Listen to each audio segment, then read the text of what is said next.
पल पे घर के काम से फ्री होती तो बोर होती, जिसके बाद उसने घर में ही दुकान खोलने की सोची। अरे ये इतने सारे कपड़े, अरे बहू क्या करेगी इनका?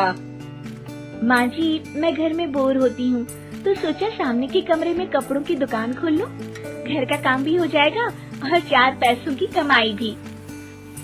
अरे वाह वाह, ये तो बहुत ही अच्छी बात है। मैं भी तेरी मदद कर दिया करूँगी।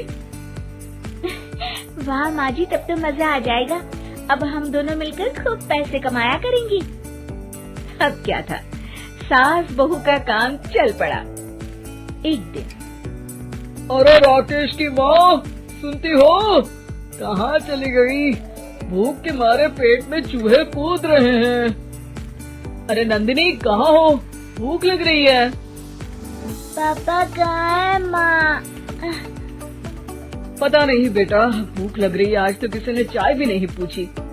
तभी सास बहू घर के अंदर ढेर सारे सामान के साथ आती है और वो भी हंसती हुई। अरे वाह बहू, ये तो बड़ी अच्छी मार्केट दिखाई तूने। बड़ा ही सस्ता सामान था।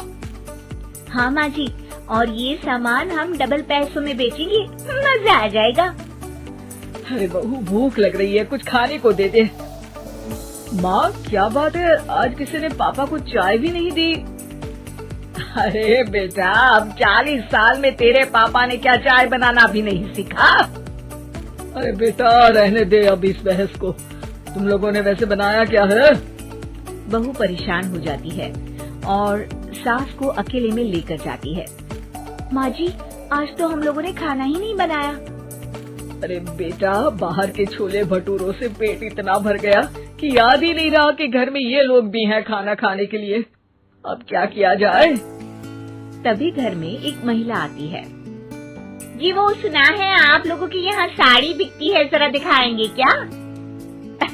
हाँ हाँ, क्यों नहीं। माँ जी, आप इन्हें साड़ी दिखाइए, मैं तब तक पिताजी और इनके लिए खाने का इंतजाम करती हूँ। सास उस औरत को लेकर सामने वाले कमरे में चली जाती है जहाँ उन लोगों ने दुकान खोली थी। वहीं बहू भी किचन में चली जाती है। अब इतनी जल्दी क्या बनाऊं? पापा जी तो खाने के लिए भी बैठ गए हैं। आइडिया, मैं खाना बाहर से ही ऑर्डर कर देती हूँ। थोड़ी देर में खाना आ जाता है और बहू टेबल पर खाना लगा देती है। हे भगवान, कितनी कड़वी दाल बनाई है बेटा। नहीं नहीं पिताजी, वो क्या बात है नंदिनी, रोटी तो चबाई ही नहीं जा रही है, लग रहा है रबड़ खा रहा हूँ। एक तो इतने महंगे होटल से खाना मंगवाया और वो भी इन लोगों को पसंद नहीं आया। तभी सास नोट गिनती हुई बाहर आती है। वाह माँ जी, बड़ी कमाई हुई लगती है।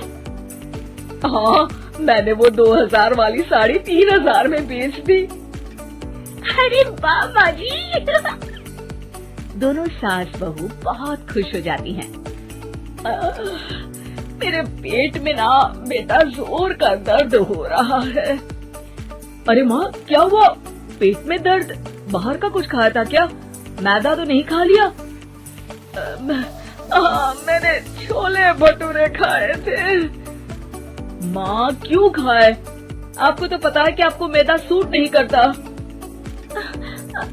चलिए माँ को डॉक्टर के पास ले जाते हैं। तभी अंदर से पापा की आवाज आती है। हे भगवान, मेरा तो पेट खराब हो गया। सब पिताजी के पास जाते हैं। पिताजी, आपको क्या हुआ? खाना बासी था शायद। अरे पिताजी, नंदिनी जानती है कि बासी खाने से आपकी तबीयत खराब हो जाती है, तो वो ऐसा क्यों देगी, है ना नंदिनी? वो खाना मैंने बाहर से ऑर्डर किया था। मैं और माँ दुकान का सामान लेने गए थे, इसलिए खाना नहीं बना पाए। क्या नंदिनी, दुकान के चक्कर में तुमने तो सारे घर का हाल बिगाड़ रखा है। चलो अब माँ और पापा को लेकर अस्पताल चलते हैं। अस्पताल में जाने पर डॉक्टर कहते हैं, हाँ, इन दोनों को तो एक दिन के लिए एडमिट करना पड़ेगा। क्या? क्यों? पेट ही तो खराब है ना। हाँ, तो घर ले जाइए ना, अगर लग रहा है कि कोई बड़ी बात नहीं है। और हम सिर्फ पैसा कमाने के लिए इन लोगों को एडमिट कर रहे हैं। नर्स, जरा इन लोगों को बिल तो दे देना। चलिए मैं आप लोगों को पैकेज समझा देती हूँ। जब बहू के हाथ में बिल आता है, हे भगवान, 60,000 रुपए! इतना तो मैंने कमाया भी ना था। अब समझ गई कि कमाई के चक्कर में घर के लोगों की सेहत के साथ मैं खिलवाड़ कर रही थी।